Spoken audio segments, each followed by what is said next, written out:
दुख की घड़ी में पार्वती अगर उसने भूलवश भी मुझे याद किया, शंकर कहते हैं मैं उसी क्षण उसके दुख को मिटाने के लिए संसार सागर में पहुंच जाऊंगा। मैं वचन देता हूं। ये माता पार्वती जी को शिव जी ने 2 वचन दिए। पार्वती एक, शिव और शक्ति का बल व्रत उपास साधना तप करने वाले को मिलता है। नवरात्र का व्रत करने वाले कई लोग नंगे पर चलते हैं, कई लोग एक समय दूध लेते हैं, कोई कहता है कि मैं लौंग पर व्रत करता हूं, कोई अपने शरीर पर जवारे वो लेता है, कोई कुछ नियम धारण करता है, कोई कुछ नियम धारण करता है। सारे नियम व्रत साधना तप जितने लोग करते हैं, घबराने की जरूरत नहीं। ये बल तुम्हें जो देता है वो शिव देते हैं, वो भगवान शंकर शक्ति के साथ देते हैं। और ध्यान देना, दुख की घड़ी में अगर तुम्हारे कर्म के अनुसार तुम्हें दुख भोगना पड़ रहा है तो उस दुख में भी घबराना नहीं। अगर दुख परमात्मा ने दिया है तो वो उस दुख को समाप्त करने का बल भी आपको प्रदान करता है। वो शिव तत्व है, वो घड़ी है, वो शंकर है, वो घड़ी शिव है।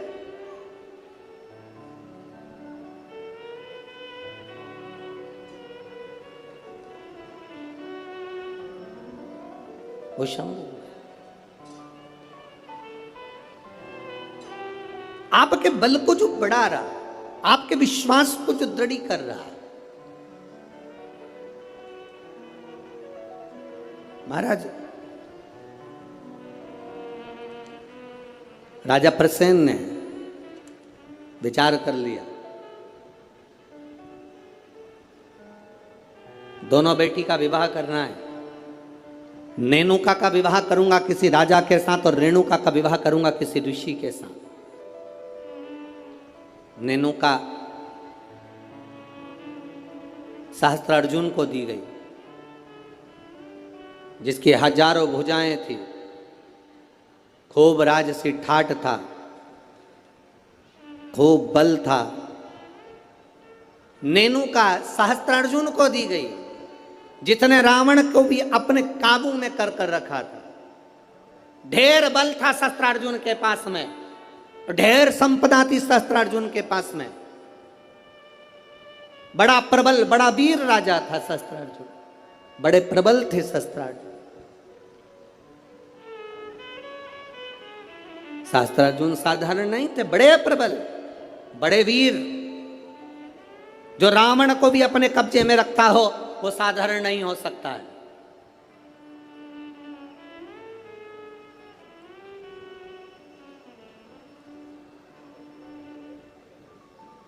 राजा सहस्त्रार्जुन को अपनी बेटी नेनुका का विवाह कर दिया।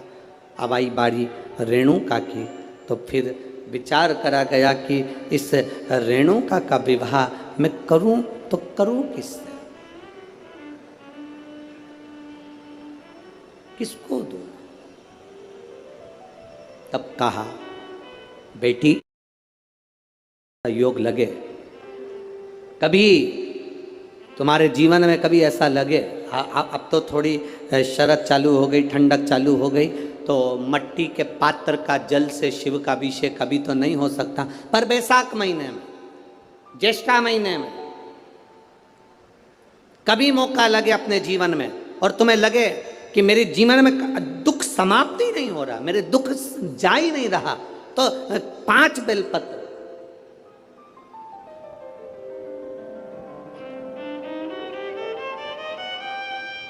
5 बेलपत्र। एक आप लोगों को देखो, इस पत्र में शिवलिंग लगा हुआ है, तो हम आपको इसी से समझा देते हैं। एक बेलपत्र जिसकी डंडी का भाग जल जहां से बहकर बाहर निकल रहा है, अशोक सुंदरी का स्थान देखा है ना सब लोगों ने, बस उसी स्थान पर पहली बेलपत्र। दूसरी बेलपत्र पार्वती जी के स्थान पर, अर्थात जो जलाधारी है वहां पर। तीसरी बेलपत्र शंकर भगवान के शिवलिंग के सम्मुख में जहां आप बैठे हो वहां बैठकर डंडी का भाग विपरीत दिशा में रखकर, तीसरा बेलपत्र। चौथा बेलपत्र भगवान शंकर का जल जहां से नीचे गिर रहा है उस ओर सीधी बेलपत्र नीचे की ओर। और 5वीं बेलपत्र शंकर भगवान के अशोक सुंदरी के स्थान को छुआकर नंदी के पास रखकर, जो घड़े में जल है, अर्थात मट्टी के पात्र में जो तुम जल लेकर गई हो, उस पात्र के जल से शंकर का अभिषेक कर देना, शिव को वो जल समर्पित कर देना। जिंदगी में कैसा भी दुख हो वो कटता ही है, वो दुख रह नहीं सकता, ये निश्चित था।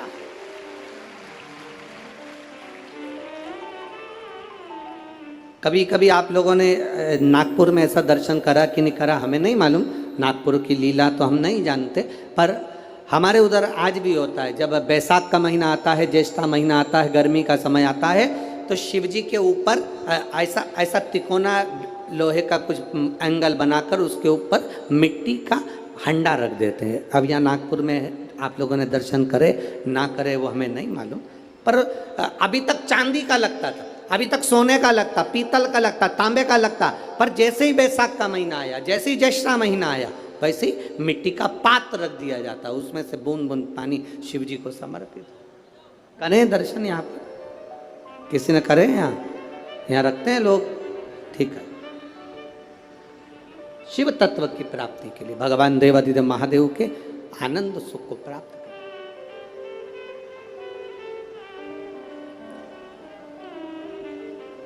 जल, अग्नि, आकाश, वायु, पृथ्वी, 5 तत्व भगवान शंकर के ये 5 मुख है।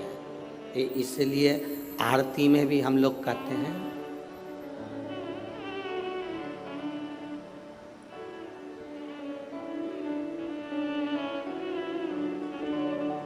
पंचानंद भोले पंचानन हंसा